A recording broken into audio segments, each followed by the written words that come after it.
The twin suns of Zis blazed high in the alien sky, casting the sprawling crystalline city of Zar in a kaleidoscope of shimmering colors. Captain Ethan Cole adjusted the visor on his helmet, shielding his human eyes from the dazzling light. Sent as a peacekeeper to mediate an escalating feud between alien clans, Ethan hadn't anticipated the chaos that awaited him upon arrival. The ambush came swift and deadly. Rebel forces surged forward, weapons crackling with energy, their sights locked on King Varian, the ruler of the Zarian realm, positioned at the edge of the convoy. Ethan's instincts kicked in as the attack unfolded around him. His training, honed through years of combat and strategy, guided his every move.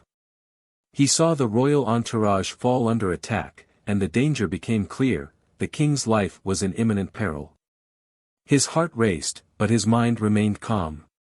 With precision and efficiency, he intercepted the attackers, outmaneuvering them with a whirlwind of tactics, sheer determination, and the reflexes that had saved countless lives in the past. The crackle of alien weapons filled the air, but Ethan was already on the move, cutting through the chaos. As the dust settled, Ethan found himself face to face with King Varian. The king's silver-hued form trembled, not with fear, but with gratitude. "You have saved not just my life," King Varian declared in his resonant voice, "but the stability of my kingdom. This act shall not go unrewarded." Ethan didn't expect the king's gratitude to take the form it did. Days later, he stood in the opulent royal hall of Zep, surrounded by the grandeur of alien architecture. The walls were adorned with crystalline sculptures that sparkled under the refracted sunlight, casting a soft glow across the room. Zarian nobles gathered in silence, their violet-tinted eyes fixed on the human soldier who had become an unlikely hero. "You are a man of honor, Captain Ethan Cole," King Varian proclaimed from his throne, his voice commanding and regal. "And as a gesture of goodwill and unity between our people, I offer you the highest gift of my realm." He motioned toward the chamber doors, which parted with a soft hum. Two figures emerged from behind them, stepping into the hall like silhouettes against the light. Ethan's breath hitched in his chest. The first figure was tall and regal, with an air of composed elegance. Her violet complexion shimmered under the light, her movements graceful and calculated. The second figure, smaller in stature but no less striking, walked with an aura of defiance. Her eyes glinted with a challenge, and her every movement was sharp and purposeful, like a predator circling its prey. "These are my daughters," King Varian continued, his voice steady. "Princess SRA and Princess Kina. They shall be your companions, your guides, and should the bond grow strong, potential partners in alliance." The words hung in the air, heavy with meaning. Ethan's pulse quickened.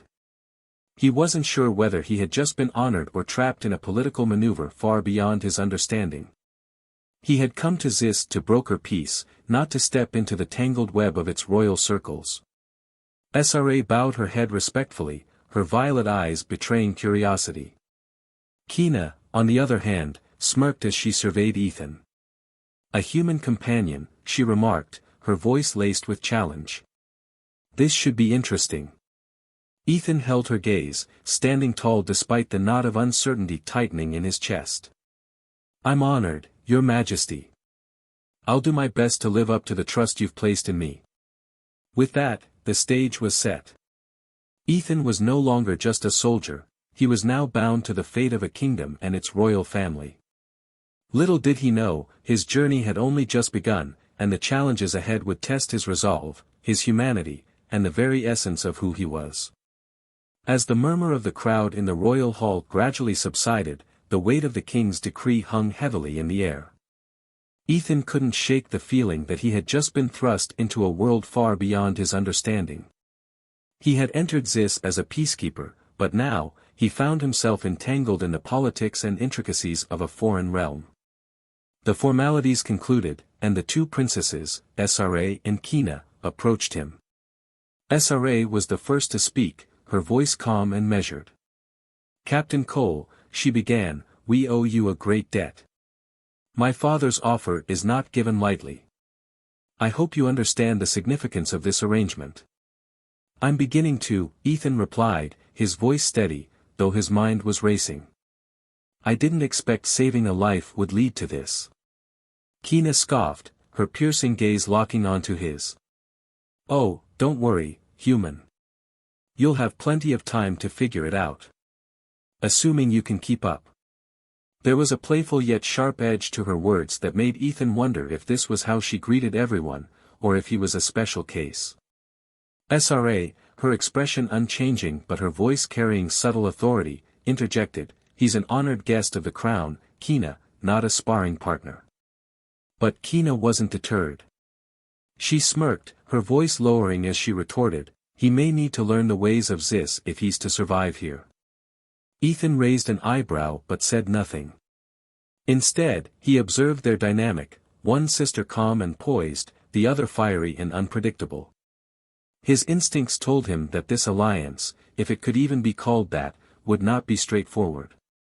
Before Ethan could reflect further, the king's voice interrupted his thoughts. Captain Cole, you will reside in the east wing of the palace. My daughters will see to your acclimation to our ways.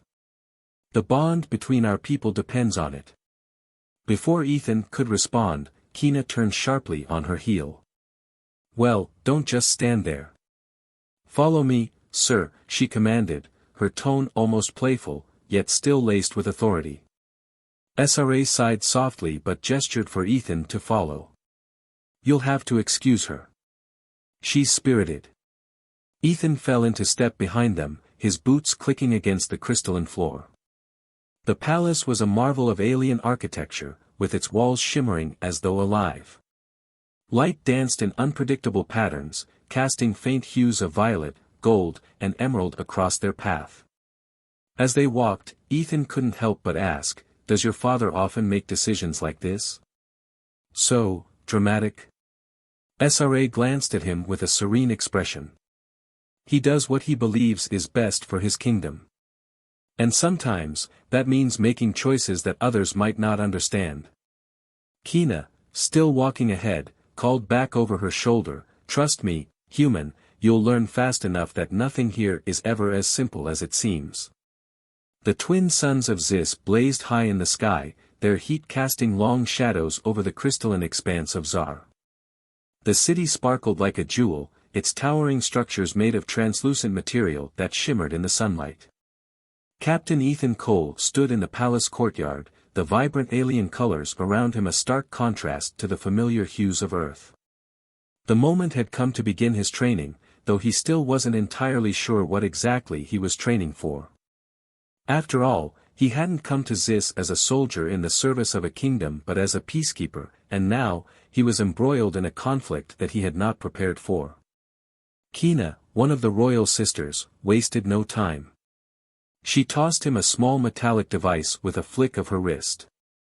Catch, she commanded, her tone as sharp as the quick movements she made with her pulse staff. Ethan caught the object instinctively, feeling its weight in his hand. The cylinder was about the length of his forearm and seemed completely ordinary at first glance. No buttons, no markings, just a smooth surface.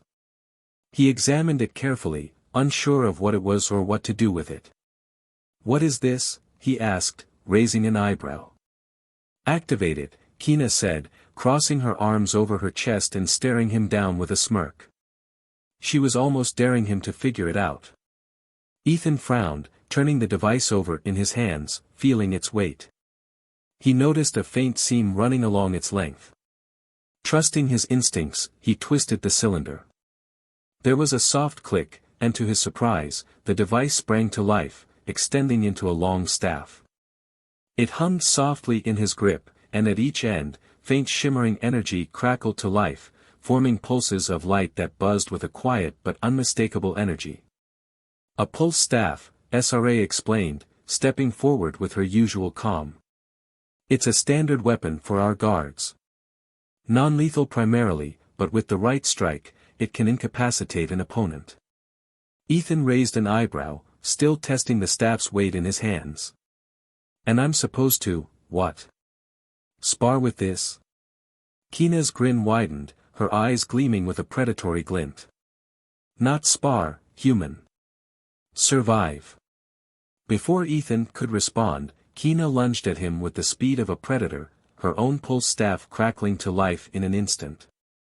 Ethan barely managed to raise his own weapon in time to block her first strike.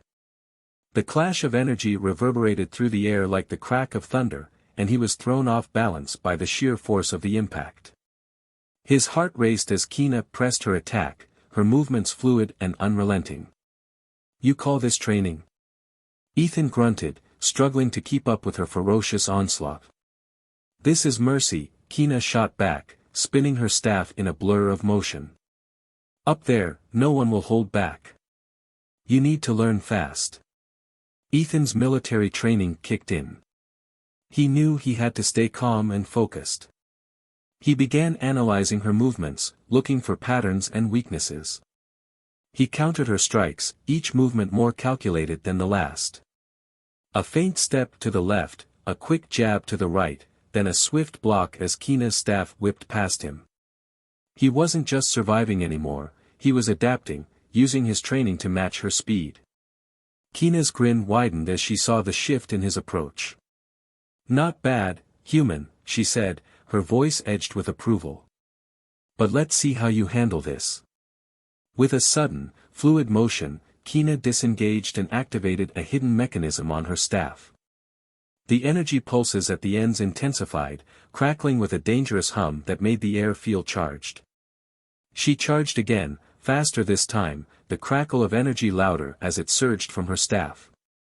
Ethan's instincts screamed at him to stay on the defensive, but something inside him rebelled. Instead of retreating, he shifted his stance, pivoting on his heel, using his own momentum to meet her head-on. With a calculated strike, he pushed forward, aiming directly for her staff. The collision of energy was explosive, sending sparks flying as he disarmed her in one clean move. Kina staggered back, her eyes wide in shock. For a moment, there was silence. Then, Kina broke into laughter, throwing her head back with an audible chuckle. Well, maybe you're not as useless as I thought." Ethan lowered his staff, breathing heavily, the weight of his exertion pressing down on him. He wasn't sure whether to be proud or exhausted, but he had survived. That was something. SRA, who had been watching silently from the sidelines, stepped forward. Her gaze was steady, measuring. "Impressive indeed," she said, her tone composed, as always. "But you'll need more than reflexes to navigate this.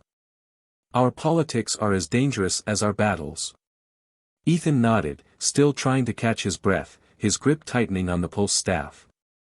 "I understand. I've had my share of politics back home." Kina rolled her eyes, her expression turning skeptical. "Great. Another diplomat," she muttered, crossing her arms. "Just what we need."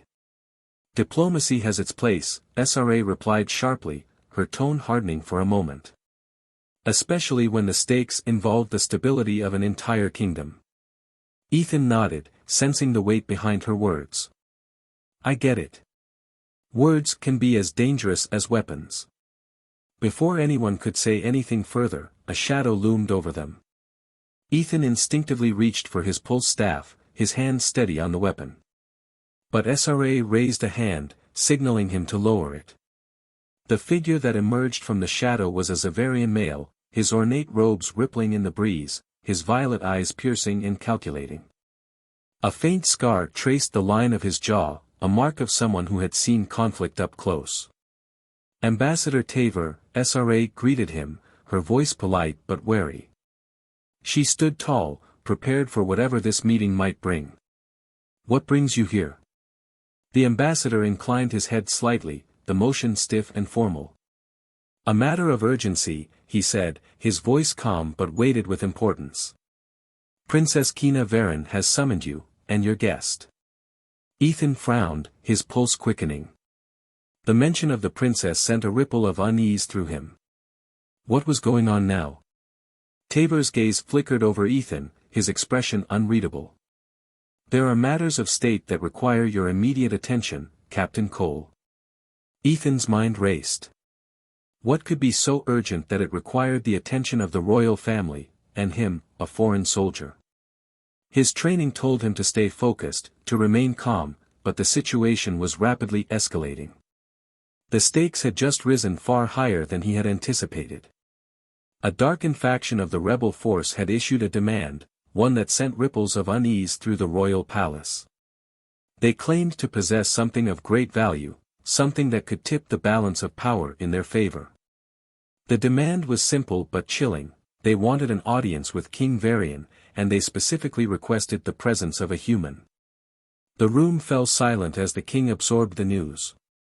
Kalina's smirk vanished, replaced by a deep scowl. Why would rebels care about him? She muttered under her breath, her eyes narrowing in suspicion. Ethan felt a knot tighten in his stomach.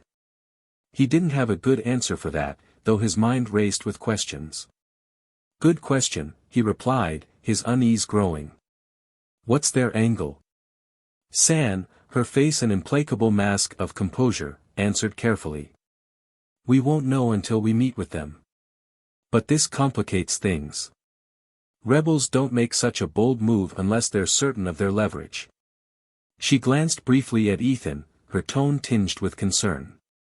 Ethan adjusted his grip on the pulse staff he had been given earlier, a nervous energy prickling at the back of his neck. His instincts flared, sensing something deeper at play. What do they have? He asked, his voice low. Hostages? Weapons? Taver, the ambassador, gave a subtle but noticeable shift in his posture, and for the first time, Ethan saw a glimmer of doubt in the ambassador's eyes. It is unclear, Taver replied, his voice tinged with the frustration of uncertainty. But they have promised answers if you come with us. The royal throne room was a flurry of activity when they arrived.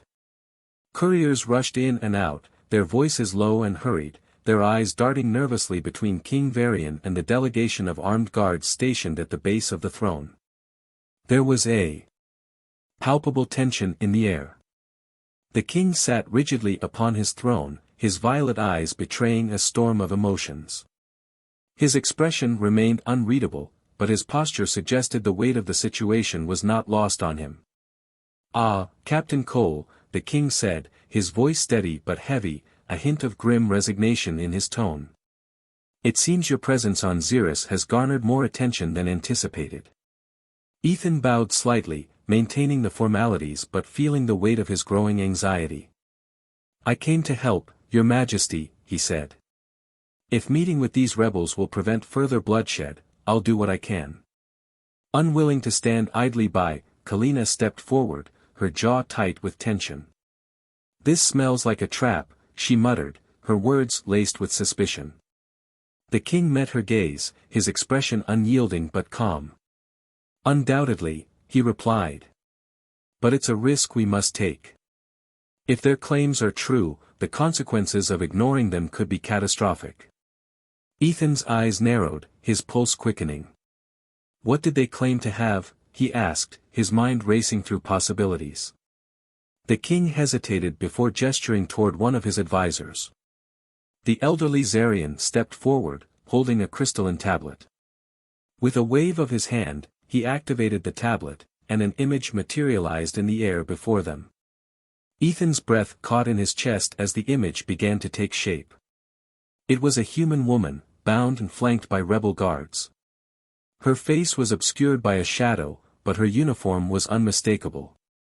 The Earth Defense Force insignia gleamed faintly on her chest, despite the tattered condition of her uniform.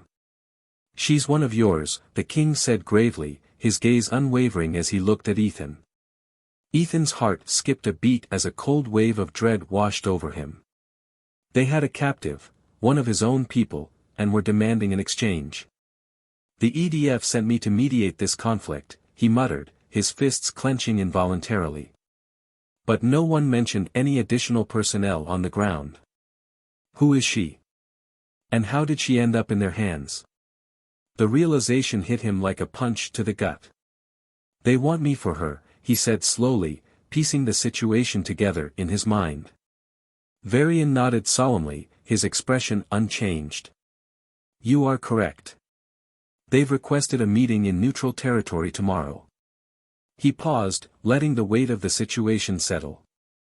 But know this, Captain, I will not force you to go. This is your choice. Your life is not mine to command. Ethan glanced at SRA and Kina, who both wore identical expressions of concern. Kina's simmering anger was barely concealed, her arms crossed tightly across her chest as she glared at the floor. She muttered under her breath, neutral territory or not, they'll try to kill you. Ethan's own unease tightened his chest, but his voice was firm. I know. But if there's even a chance of saving her, I have to go. I have to try. Varian studied him for a long moment, his violet eyes never leaving Ethan's. After what felt like an eternity, the king inclined his head in a subtle gesture of agreement. Very well, he said, his voice carrying the weight of the decision. Prepare yourself, Captain. The path ahead will be perilous, but you will not walk it alone. San stepped forward, her voice resolute as she met Ethan's gaze. We will accompany him, Father. He'll need allies who understand the terrain. Kina groaned, her frustration evident, but she didn't object. Fine, she muttered, but don't expect me to play nice. Ethan couldn't help but smirk at her words, despite the gravity of the situation. Wouldn't dream of it, he replied, his tone lighter than he felt. As the court dispersed and plans were set in motion, Ethan felt the weight of the coming confrontation settle over him. Whatever lay ahead, he was determined to face it head-on. That's what humans did, they faced challenges, no matter how daunting. He couldn't afford to let fear control him. Not now. Not when someone's life was on the line. The next day arrived with an eerie stillness. The air seemed thicker, the tension hanging in it like a palpable presence. Ethan stood at the rendezvous point, a barren stretch of crystalline plains that shimmered under the light of Zissa's twin suns. Beside him, San and Kina kept a vigilant watch, their pulse weapons drawn, their expressions set in unyielding determination. They knew that nothing was certain in this land, and the rebel delegation could spring any number of surprises. As the rebels approached from the horizon, their figures were silhouetted against the blazing sky, moving in disciplined formation. Their steps were measured, their faces obscured by reflective visors. At the center of their group was the human captive, her hands bound with glowing restraints. Despite her exhaustion, her gaze was defiant, a flicker of hope in her eyes. Ethan's pulse quickened as he studied her. She was younger than he had expected, perhaps in her late 20s. Her auburn hair was matted with sweat and dust, and her uniform was tattered, but the EDF insignia was unmistakable. Her gaze met his for a brief moment, and he saw that flicker of hope. Captain Cole, the rebel leader, called out, his voice amplified by a translator device clipped to his collar. His voice was smooth, but it carried an undercurrent of menace. He was tall and imposing, his crystalline armor gleaming with sharp, jagged edges. We meet at last, the leader said, his tone dripping with something that could have been amusement or disdain. Ethan stepped forward, maintaining a neutral stance but his body ready for anything. I didn't catch your name, he said, his voice steady despite the uncertainty churning inside him. The leader tilted his head slightly. You may call me Galore, he said, his voice low and deliberate. And you must be the human they call a hero. How quaint. Kina muttered under her breath, her voice thick with sarcasm. He's already insufferable.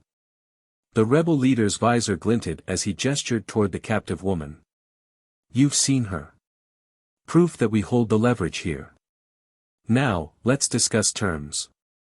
Ethan's arms folded tightly across his chest as he faced Velair. Your terms are clear. You want me. But let's cut the theatrics.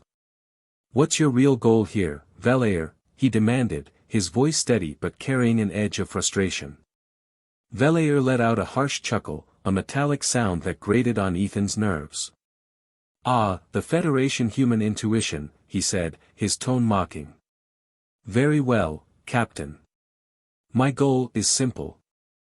I intend to shatter the fragile alliance between King Varian and your kind. By taking you and her, he gestured toward the captive woman, I send a clear message that humanity's meddling is unwelcome on Xeris. Ethan's jaw tightened, his mind working quickly to absorb the full weight of the situation. He was a tool in a larger game, one with far-reaching consequences. But he couldn't show weakness. Not now. And what do you plan to do with us once you have us? Ethan asked, his voice sharp. Valier's grin was audible in his tone, as if savoring the moment. That depends entirely on you, Captain, he said, his eyes gleaming with dark amusement. Will you come willingly, or must we make an example of your bravery? Kina scoffed, her pulse weapon humming as she activated it, her irritation clearly rising. Big talk for someone who brought an army to a negotiation, she muttered, her grip on her weapon firm. San placed a calming hand on her sister's arm, her own weapon still held at the ready. Enough, Kina, San said quietly, her voice unyielding despite the concern in her eyes. This isn't the time. Ethan raised a hand to silence them both. His eyes never left Valier's as he spoke, his voice low and steady, conveying the full weight of his resolve. If I agree to go with you, you let her go. No tricks. No double crosses. Swear it on your honor. Valier tilted his head slightly, as though considering Ethan's request. You have my word, he said, his voice smooth but carrying a hint of condescension. The woman will be freed the moment you come with us. The captive woman spoke up then, her voice hoarse from what must have been hours of harsh treatment. Don't trust him, she cried out, her eyes wide with panic. Please, don't do it. Ethan turned to her, offering a reassuring smile even as the weight of the decision pressed heavily on him. It's okay, he said quietly, trying to keep her calm. We'll get through this. Kina stepped closer, her voice low and urgent as she pulled him aside. This is insane. You can't just hand yourself over to them, she urged, her frustration evident. We'll find another way. San added, her concern mirroring her sister's. She's right, Ethan. We can't just let them take you like this. Ethan shook his head firmly, the weight of his decision clear in his expression. If we delay, she's dead. And if Valier wanted me dead right now, I wouldn't be standing here. He turned back to Valier, his voice firm and unwavering. I'll go with you, but only long enough to figure out your next move. Kalina's eyes burned with frustration, her jaw clenched tightly. You're going to get yourself killed, she warned, her voice a low growl. Ethan smirked grimly. Maybe, he said, his voice steady. But humans don't give up without a fight. San's expression softened as she reached out to touch his shoulder. If you go, she said, her voice quiet but resolute, we're not letting you do it alone. Before they could say more, Valier's voice cut through the tension like a knife. Have you decided, Captain? My patience wears thin. The menace in his tone was unmistakable. Ethan took a deep breath, his chest tight, but his resolve stronger than ever. He stepped forward, his eyes never leaving Valier's as he made his decision. I'll go with you, he said firmly. But you release her first. No more games. Valier gave a slow nod, and his armor shifted with a mechanical hum. He gestured to his guards, and with a flick of their wrists, the glowing restraints on the captive woman deactivated. She stumbled forward, clearly exhausted, but she caught herself before she fell. Her eyes darted between Ethan and Valier, a flicker of uncertainty in her gaze. But finally, she took a step toward the royal sisters. Take her back to the palace, Ethan said, his voice firm as he spoke to San and Kina. Keep her safe. Kina looked like she was about to protest, her protective instincts flaring, but San nodded, her grip on her weapon tightening. We will, she said, her tone leaving no room for argument. The captive reached out to Ethan, her voice trembling with fear. You don't have to do this, she whispered, her eyes wide and desperate. Ethan met her gaze with a steady expression. I do, he replied softly. But you can help by surviving. Tell them everything you've seen. Everything you know. The more we understand, the better chance we have. Valier's guards, still keeping their weapons raised, approached cautiously. Ethan held his hands up, his pulse staff hanging loosely at his side. He turned one last time to face Kina and San, his expression unyielding despite the growing tension in the air. "Don't let this be for nothing," he said, his voice steady but carrying a weight of finality. With that, he stepped into the rebel formation, his mind already calculating his next move. His thoughts raced as the full weight of the situation bore down on him. He had walked into a trap, but he wasn't about to let it be the end of him. He'd find a way out, he always did. The rebels led him toward their transport, a sleek obsidian craft that bristled with jagged protrusions, resembling the claws of some alien predator. Its engines hummed with a low frequency, vibrating through the ground. The rebels surrounded him in tight formation, their weapons trained on him, but their steps were calm, almost too confident. They thought they had won. But Ethan's mind was already working. Every step he took was calculated, measured. He was memorizing the layout of the terrain, taking stock of the guards' positions, and marking the faintly glowing control panel on the transport's hull. If there was a chance to escape, he would need every detail. Valier walked beside him, exuding an air of smug satisfaction. His voice was smooth, but laced with menace. "You know, Captain," he said conversationally, "I expected more resistance from someone of your reputation." Ethan smirked, keeping his tone casual but still carrying a thread of defiance.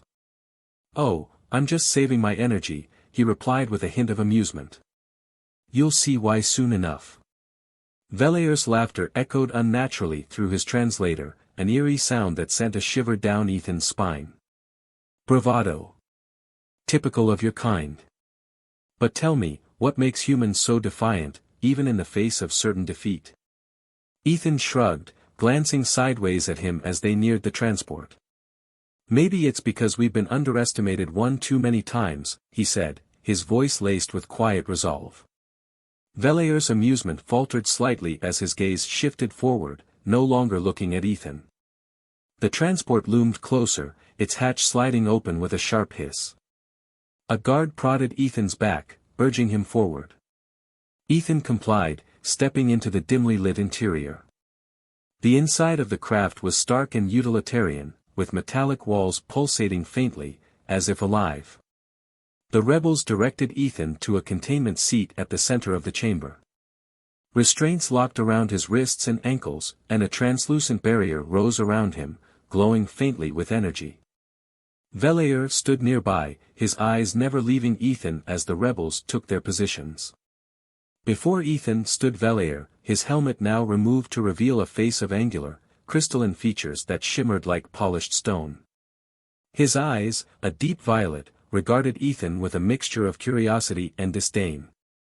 "You should feel honored, Captain," Valier said, his voice dripping with condescension.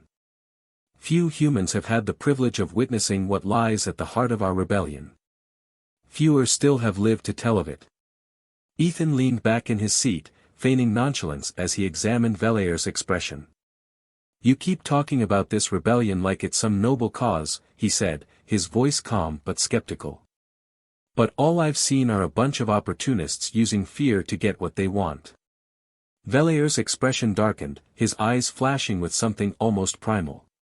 "You understand nothing of our struggle," he replied, his tone venomous. "The king you so eagerly serve has oppressed our people for generations, stripping us of our lands, our resources, our heritage. And now, he allies with your kind, further diluting what little sovereignty we have left." Ethan studied Valier for a long moment, his expression softening slightly as he tried to understand the rebel leader's motivations. "If that's true, why resort to this?" he asked, gesturing toward the restrained woman who had been the catalyst for the conflict. "Kidnapping, ambushes, bloodshed. It only proves his point that you're a threat." Valier's jaw tightened, his hands clenched at his sides. "Because diplomacy has failed," he growled, the words carrying the weight of years of frustration. "Words mean nothing to those who wield power. Action is all they respect. Ethan's voice remained steady, though his gaze never wavered.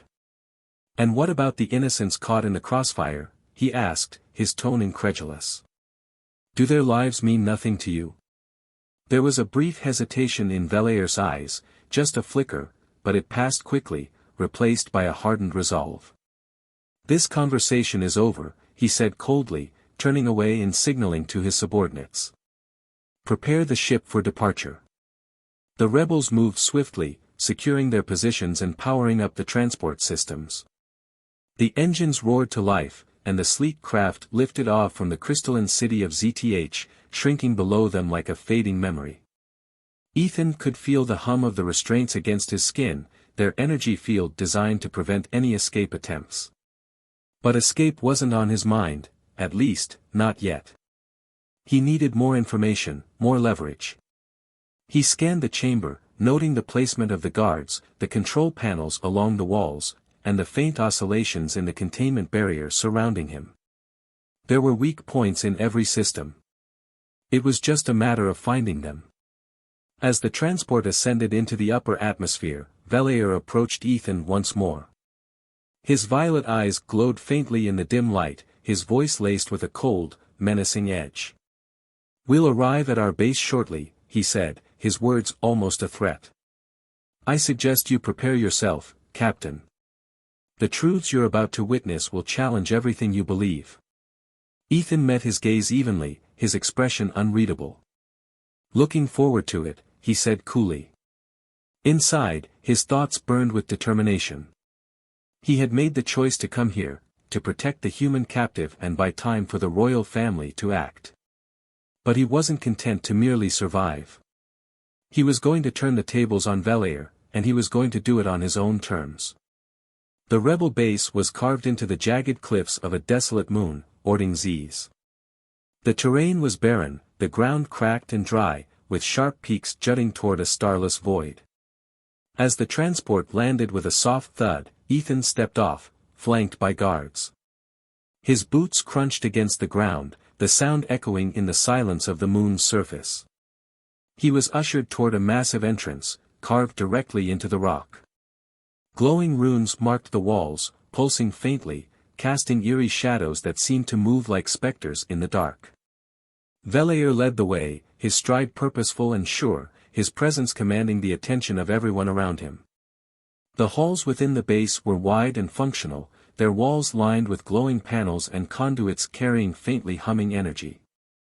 The rebels had resources, Ethan could see that, but there was a rawness to their infrastructure, a patchwork quality that betrayed their struggle. Nothing here was smooth or polished, it was clear they had built this place from what they could scrounge together. Ethan's mind was already cataloging everything. The number of guards, the layout of the corridors, the odd glyphs on the walls that seemed to serve both decorative and functional purposes. Each observation was another thread in the growing plan in the back of his mind. Every detail mattered. His escape wasn't a question of if, it was a question of when. And for that, he needed to understand everything.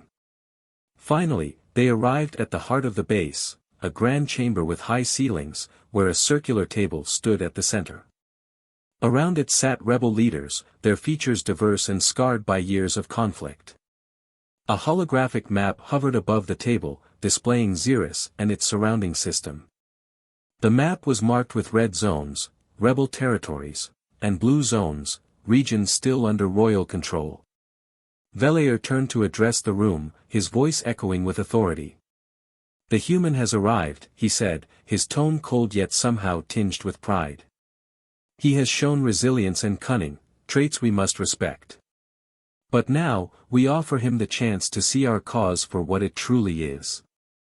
Ethan was shoved forward, the restraints deactivated, though guards still flanked him.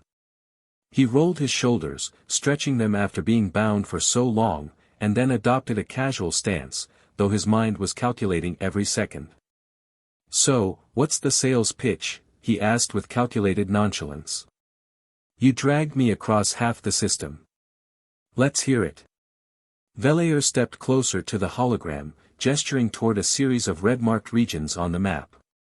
These are the zones where our people once thrived, he explained, his voice carrying a mixture of pride and bitterness. Fertile lands, thriving communities, all stolen by the crown to fuel their empire. Our resources have been depleted, our culture erased. We fight not for conquest, but for survival. The rebel leaders around the table murmured in agreement, their gazes fixed on Ethan. He could see the pain and conviction etched into their features, the passion in their eyes. But as much as they believed in their cause, Ethan remained unconvinced. The price of their rebellion was too high, and it seemed to him that they were willing to sacrifice everything, including innocent lives, for the sake of revenge. And what's your endgame? Ethan asked, his voice steady as he leaned forward slightly. Overthrow the king and install yourselves in his place. What happens to the innocents caught in your war? Velair's jaw tightened, his lips drawing into a thin line. The innocents are already suffering, he said coldly. The war has already begun, Captain. You've seen it with your own eyes. His voice grew more forceful as he turned to the others around the table, seeking their support for his words. We don't start these wars, but we will finish them. Ethan remained silent, taking in everything. He understood the pain they felt, the anger and the desire for justice. But what they didn't understand was the cost of war. It would never be just. There would always be casualties, innocent lives lost, families torn apart. And in the end, nothing would be gained except more bloodshed. The rebel leaders exchanged glances, some nodding in agreement, others looking uncertain. But Velair had made his case. Now, the question was, what would Ethan do with this information? Would he help them or would he find another way? The answers wouldn't come easily, and the path ahead was far from clear. But one thing was certain, Ethan was going to make sure that whatever happened, the rebels would not get the victory they were so eager to claim. Not while he was still standing. Under the king's rule, the rebels sought to dismantle the monarchy and redistribute power to the clans. It was a proposal that Velair painted as a fairer system, but Ethan wasn't convinced. Fairer for who? He shot back. Power vacuums don't fill themselves. You're trading one set of problems for another, and plenty of people will pay the price in blood. A tense silence settled over the room, as the rebel leaders exchanged uncertain glances. Velair stepped forward, his voice dropping into a low, menacing tone. You judge us from a pedestal of ignorance, human, he said, his words sharp. But your own history is written in conquest and rebellion. Do not lecture us on sacrifice. Ethan held Velair's gaze with unwavering calm, his voice steady. You're right, we've made plenty of mistakes, he admitted. And maybe that's why I can see where this path leads. The question is, are you willing to listen? Velair's violet eyes narrowed dangerously, but before he could respond, a shrill alarm blared through the chamber, cutting him off. The holographic map flickered violently, and the color drained from the faces of the rebel leaders as a cluster of blue signals appeared on the display, closing in fast on their location. Royal forces, a rebel shouted, his voice tinged with panic. Ethan's heart surged. Sana and Kina, he had warned them not to follow, but clearly, the princesses had other plans. The base was about to be hit, and he had no time to waste. Velair barked commands, his composure quickly returning. Prepare the defenses. Mobilize all units, he ordered. The rebels scattered, rushing to man their stations and prepare for the impending assault. Ethan remained under the watch of 2 guards, but his thoughts were already working. Velair shot him a glare. Don't think this changes anything, human, he spat, his voice laced with venom. You're staying here. Ethan smiled faintly, his voice low and confident. Wouldn't dream of leaving. The moment Velair turned his back, Ethan sprang into action. He spun quickly, delivering a sharp elbow to one guard's temple, knocking him to the ground with a grunt of pain. Before the second guard could react, Ethan swept his legs out from under him with a fluid motion, sending him crashing to the floor. Weapons clattered as the guards hit the ground hard, dazed and disoriented. Snatching one of their rifles, Ethan bolted toward the nearest corridor, the base in chaos around him. Rebels were scrambling, trying to organize a defense as the sound of explosions echoed in the distance. The royal forces were closing in fast, and Ethan had no intention of staying put while the rebels dug their graves. As he ran through the halls, his mind stayed focused. He wasn't just escaping, he was searching for the captive human Velair had mentioned. He couldn't leave without her. A guarded door came into view, its frame glowing with those familiar alien runes. Two rebels stood watch, but their attention was fixed on the distant commotion. Ethan approached silently, using his training to take them out with precise strikes before they even had a chance to react. The door slid open with a soft hiss, revealing a dimly lit cell.